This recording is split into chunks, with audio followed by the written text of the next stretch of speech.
Salut tout le monde, bienvenue dans le deuxième épisode de QLS, donc notre show sur l'Euroleague. Bon, on avait dit une fois par mois, mais là il y a eu la première journée, il y a eu déjà tellement de choses qui se sont passées, on s'est dit on va faire une petite vidéo histoire de en rapide. Donc toujours avec mon gars Brad.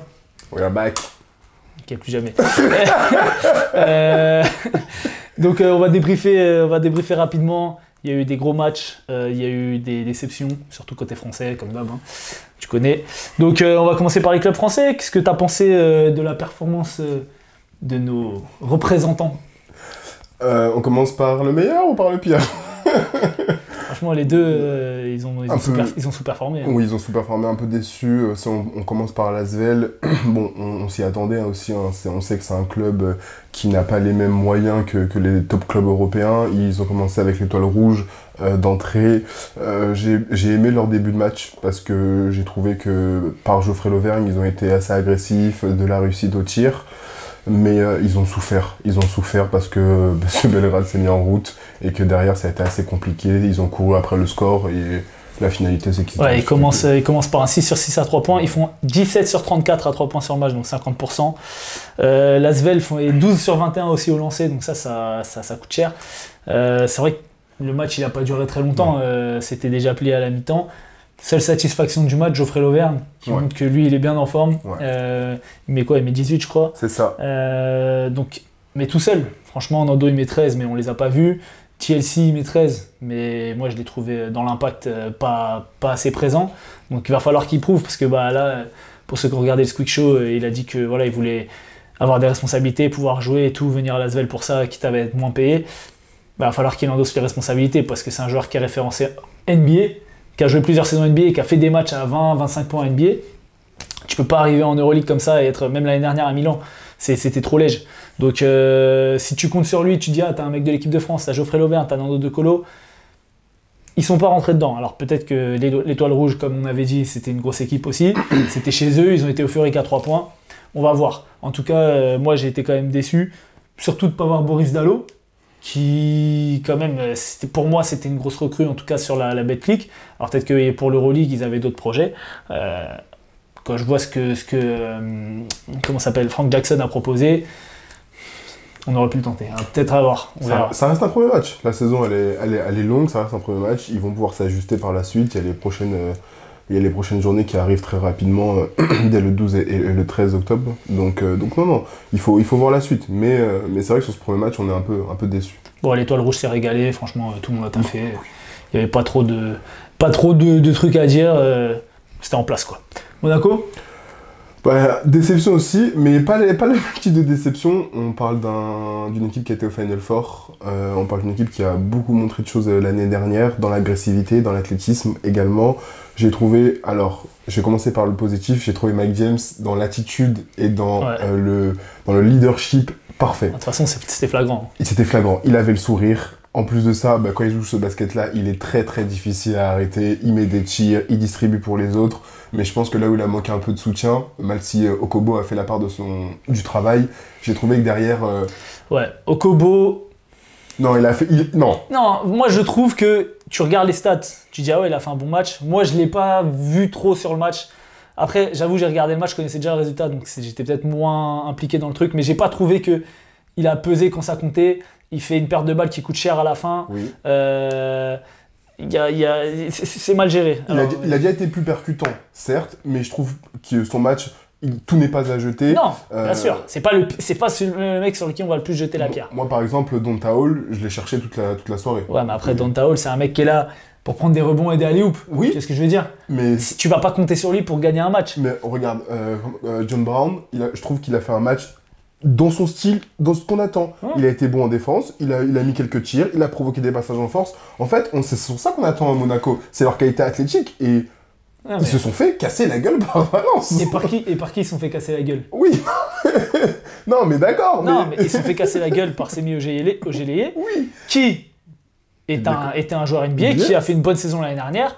Et c'était qui ses vis-à-vis sur le poste 3? Terry Tarpé, Alpha Diallo. Alpha Diallo, match catastrophique. Oui. Terry Tarpey, match fantomatique. Carrément, je l'ai même pas vu. C'est vrai. Et donc voilà, donc les deux postes 3, Terry Tarpey qui est comme une grosse recrue, Alpha Diallo, j'entendais le commentateur de Squeak qui disait ouais, s'il met régulièrement ses tirs à 3 points, ce sera un des meilleurs ailiers d'Europe. Ouais. Quand même, doucement. Calma. On aime bien Alpha Diallo, hein. Franchement, c'est très fort défenseur, très fort sur de la transition, physique et tout.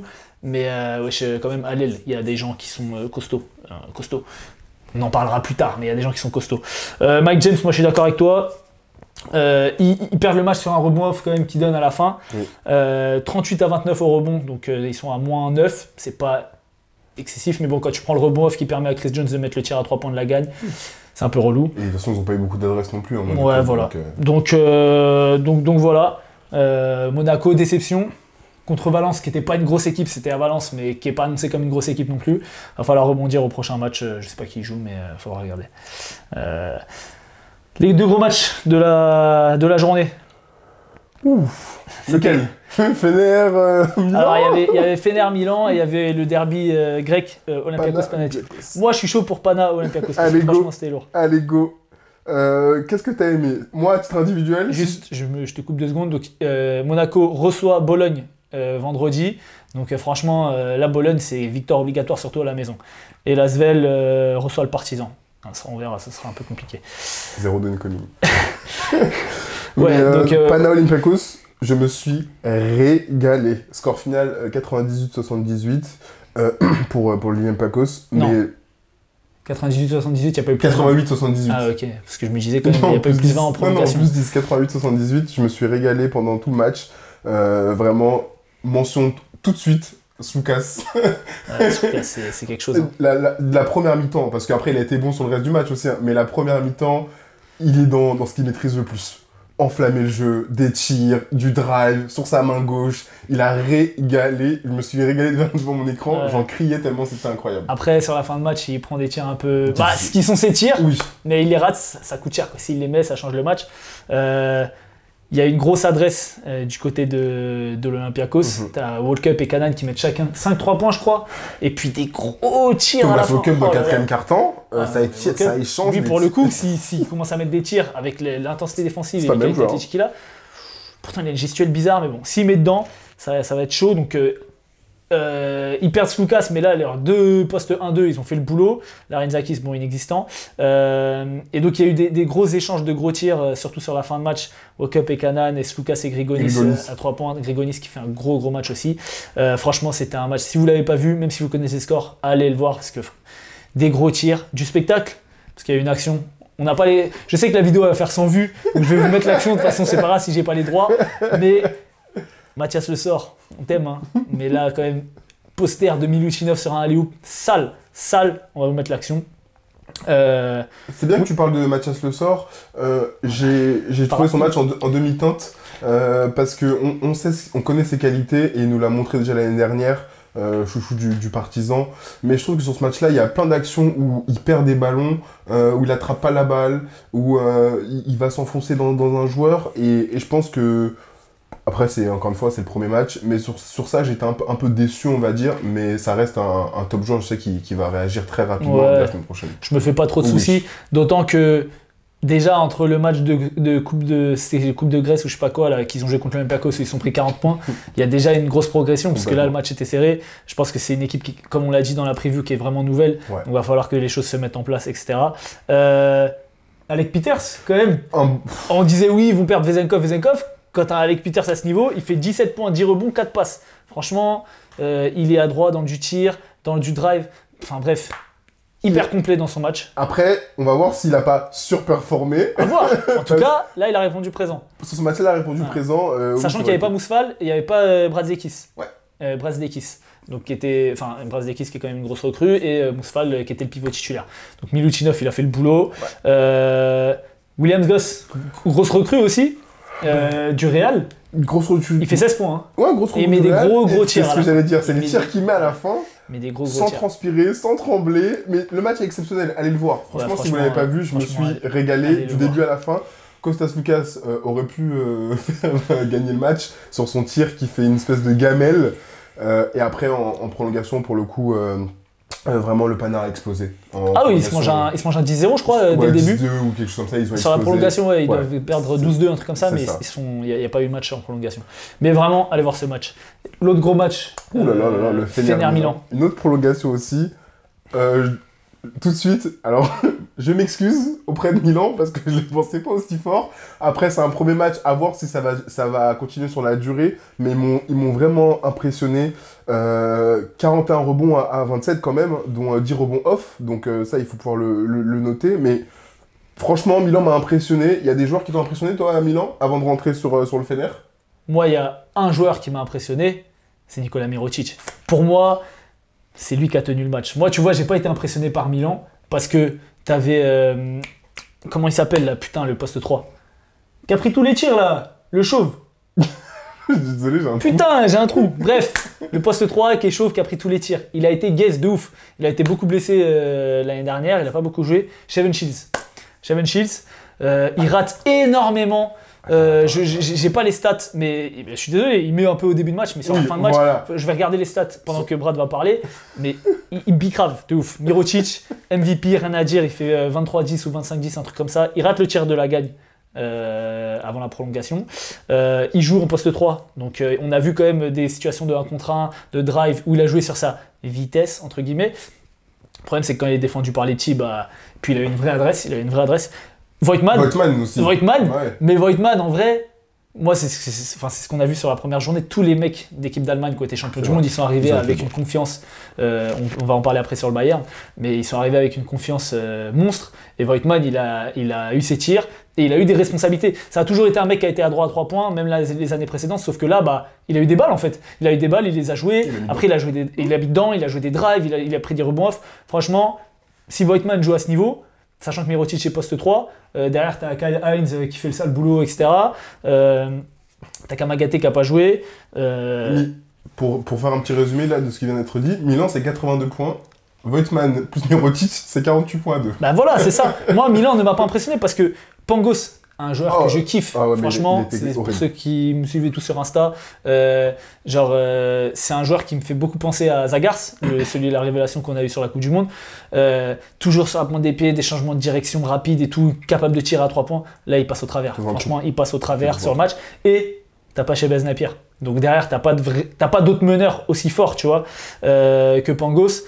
Nicolo Melli, Tonut, alors eux c'était l'inverse des Allemands, je sais pas où ils ont eu leur Coupe du Monde, je crois que ça va rester en travers, c'était inexistant.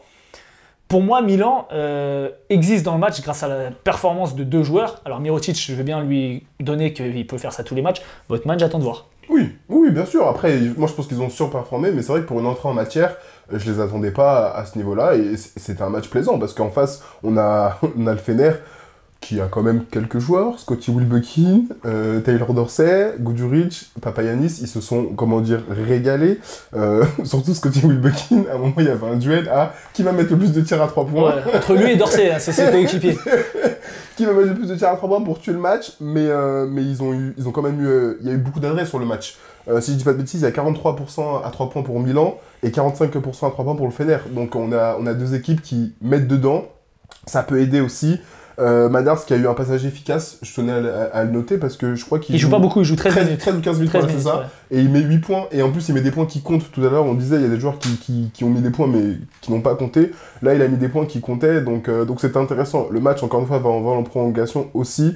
Mais je me suis régalé. C'était vraiment sur les 2 matchs dont on vient de vous parler. Ça a été les 2 matchs de cette première journée et je me suis vraiment régalé sur ce match. Et donc pour rebondir sur ce qu'on disait sur la preview, le Fenerbahçe c'est une équipe qui a gardé quand même le même noyau, qui est une équipe qui est complète, doublée, triplée à tous les postes. Pour moi qui manque d'un top joueur Euroleague, mais c'est vrai que, comme tu as dit, Guduric, Papagiannis il fait un vrai match. Ouais. Deschon Pierre, même Motley. Alors Motley qui a des problèmes de faute parce qu'il joue que 13 minutes, Papagiannis il joue 30 minutes. Mais si t'as Motley qui n'a pas de problème de faute, lui aussi il faut le défendre. Hein. C'est un intérieur qui est très très relou.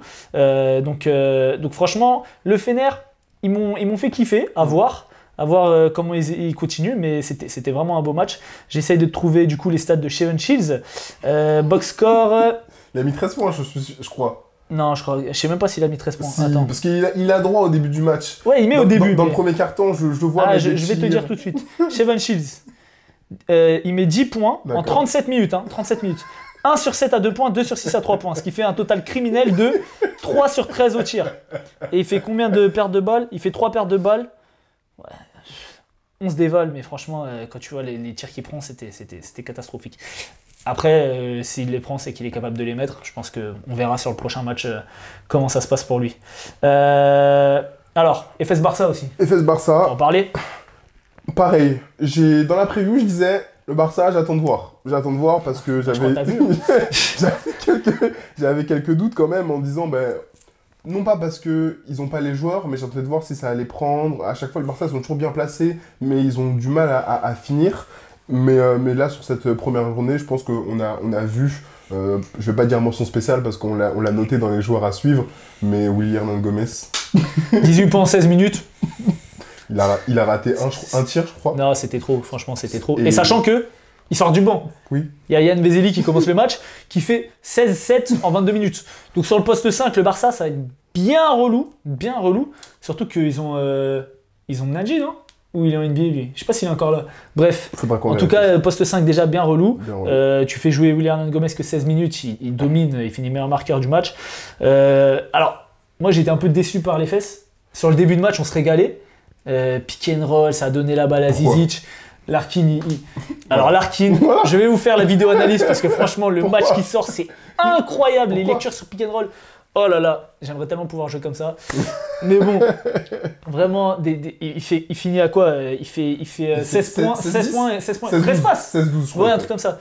Incroyable, il est à 6 passes ou 8 passes à la mi-temps. Donc Zizic se régale et tout.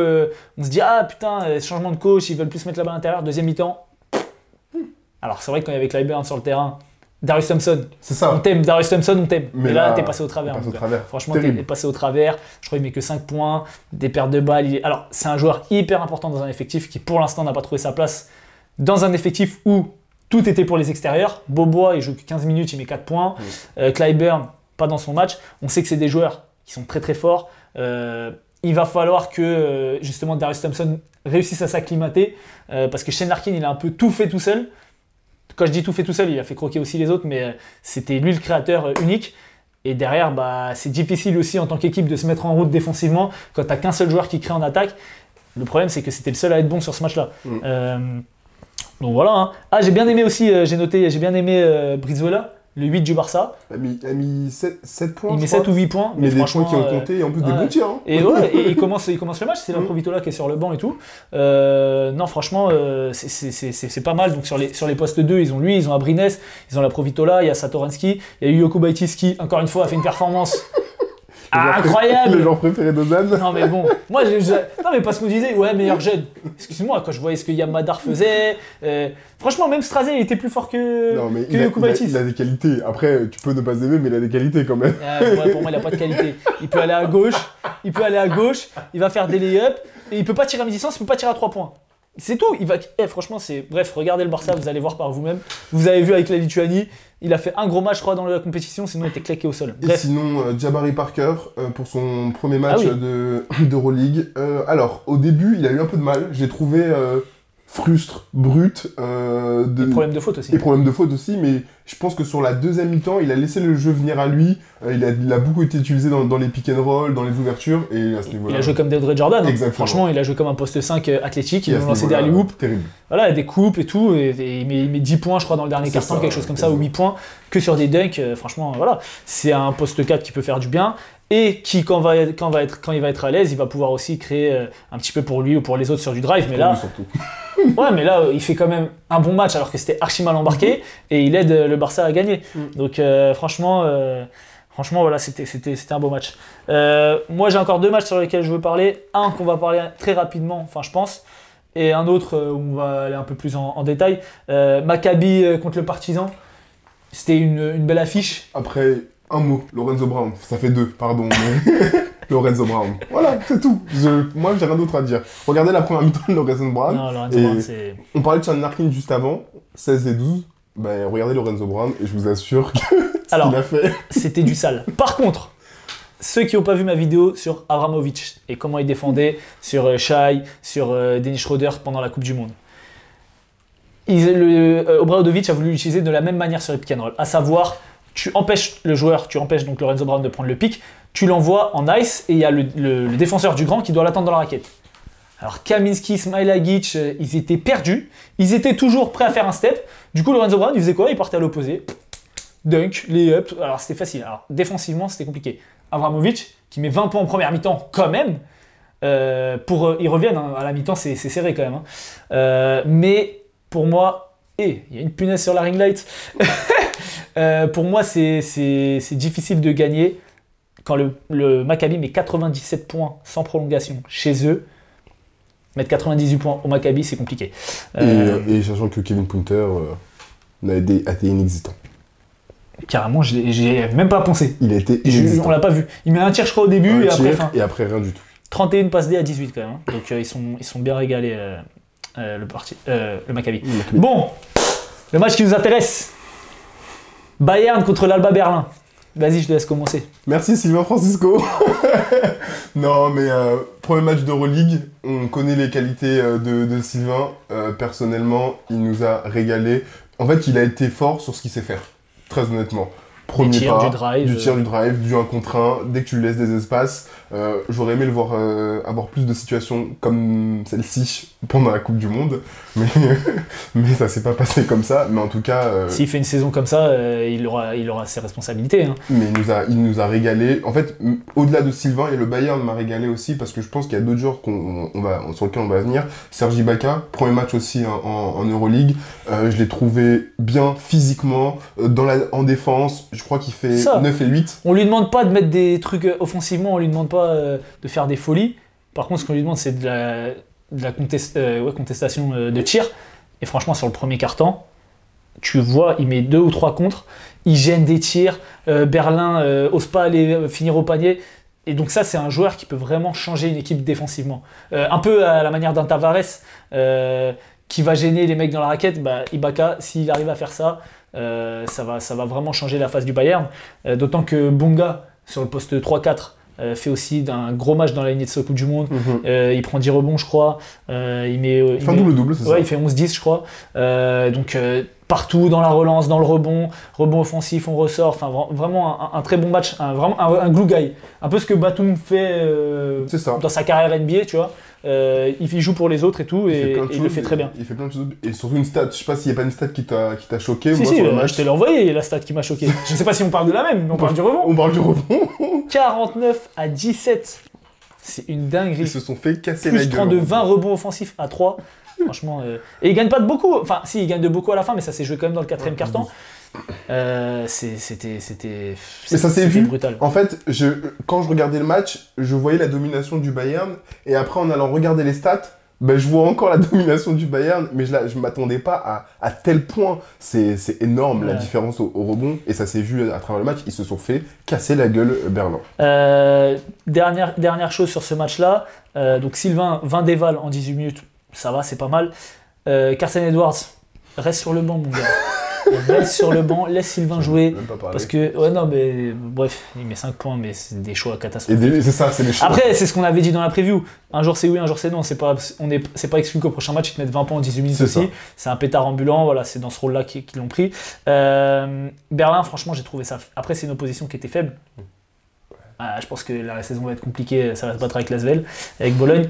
Et j'ai noté aussi que Bolmaro, le meneur, qui était le meneur titulaire du coup de Bayern, très très juste. Très très juste, un peu à la Jovic sur la Serbie, pas très agressif sur le tir à 3 points, il prend les écrans, ça monte pas, il sanctionne et il en met genre 2 ou 3 d'affilée, 2 d'affilée je crois, à mi-distance quand le Berlin défend en drop. Donc franchement, c'est pas mal. Bayern, après avoir contre des grosses équipes, je pense que ça va être un peu léger. Oui. Mais pour Sylvain, on est content parce que c'est une équipe qui va lui permettre de donner de l'exposition. Le coach lui fait confiance. Clairement. Pour l'instant, il performe. Qui se régale. Belle entrée en matière, première victoire, c'est top. Voilà. Tu veux parler du Real? Moi, j'ai pas vu le match. On peut en parler rapidement. Je t'en parle, mais je te laisse en parler. Alors, il y a quand même eu donc 79-77 pour le Real. Victoria a bien joué sur toute la saison, sur toute la rencontre. Le Real était derrière. Mais bien entendu, c'est le Real. Bien entendu, ils ont toujours les mêmes mecs qui nous font chier, comme d'habitude. On va pas les citer. Ouais, j'ai vu les stats, mais Sergio Llull, 15, je crois. il met 13 ou 14 points. Il met 3 tirs à 3 points d'affilée dans son style, bien sûr, qui lui est propre. À côté, t'as Guerschon Yabusele qui est homme du match, qui met 18 points et des points qui vont compter du tir à 3 points. Il a été très adroit à l'extérieur. Zanan Moussa, comme d'habitude, sur l'extérieur, sur la pénétration, ils ont été forts. Il y a eu beaucoup d'adresses du côté du Real. Vincent Poirier qui a eu des difficultés au début du match, en plus désavantagé par les fautes, mais sur la deuxième mi-temps, il a un très bon passage qui leur fait vraiment du bien. Facundo Campazzo, la gestion Parle bien. Non, parle bien, parce que t'as vu... On va dire. Voilà, j'ai pas vu le match, En mais fait, Facundo Campazzo, c'est tout ce que Ozan n'est pas, tout simplement. Donc en fait, gestion du rythme, meneur gestionnaire, voilà. c'est attaquer un pick and roll, tout ce qu'Ozan ne sait pas faire. Donc en vrai, j'ai aimé son match, parce qu'il a mis 2 points ou 4 points. Mais 2 points, 5 passes. Mais des points qui ont compté, et surtout, il a géré le tempo de son équipe. Côté Victoria, j'ai aimé ce que Shima Moneke a fait. L'année dernière, j'ai trouvé... points, j'ai vu. Ouais, je l'ai trouvé en difficulté l'année dernière avec Monaco, pas toujours dans les bons timings, dans le bon spacing. Là, il a apporté ce qu'il savait faire, un petit peu ce qu'il faisait en NBA. C'est de la transition, c'est de la course, c'est de la hauteur avec la verticalité. Et sur ça, j'ai beaucoup aimé. Pour vous donner un peu des stats, on parlait de stats au rebond tout à l'heure. 53 rebonds pour Victoria, contre 36 pour le Real. Donc c'est pour vous montrer encore une fois la domination aussi de Victoria sur ce match-là. Mais après, à ce niveau-là, c'est des détails. Et le Real, quand il faut gagner des matchs... On l'a vu lors du Final Four, c'est les plus forts. Donc la réalité a fait que c'est tombé du côté du Real, mais c'était une belle opposition. Donc juste pour revenir sur ce que le commentateur de Squeak a dit sur Alpha Diallo, qui est peut-être un des meilleurs ailiers d'Europe s'il met des tirs à 3 points.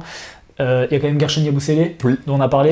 Il y a quand même Nikola Mirotic. Oui. Il y a quand même Will Clyburn, dont on n'a pas spécialement parlé, mais voilà.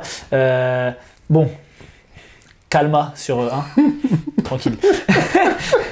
Mais bref, Guerschon qui confirme être un des meilleurs, si ce n'est le meilleur ailier d'Europe. À voir sur la suite de sa carrière ce que ça peut proposer, parce que franchement, il a vraiment progressé sur toutes les facettes du jeu. Et ça ne m'étonnerait pas que d'ici quelques années, parce qu'il n'est pas bien vieux, que d'ici quelques années, il refasse un petit trajet de l'autre côté. Outre-Atlantique. Mettez-lui la balle dans les mains, c'est aussi ça. Non, mais c'est sûr. Ça fonctionne pour le Real, mais ça fonctionne aussi pour l'équipe de France. Oui. Ça. Mettez-lui la balle dans les mains, parce que dès qu'il a la balle dans les mains, il sait quoi en faire. Tout simplement. Voilà, écoute, on a fait le tour. Je pense qu'on voulait faire une vidéo rapide. Je suis sûr qu'on a fait 30 minutes. Bon, écoutez, j'espère qu'au moins ça vous a plu. Nous, on fait ça parce qu'on kiffe parler, vous voyez, ça se fait naturellement. On kiffe parler de basket et d'Euroleague. Comme on a dit, c'est un championnat qui mérite vraiment d'être regardé. Il y a du beau basket, des beaux matchs, surtout pour nous qui jouons en FIBA.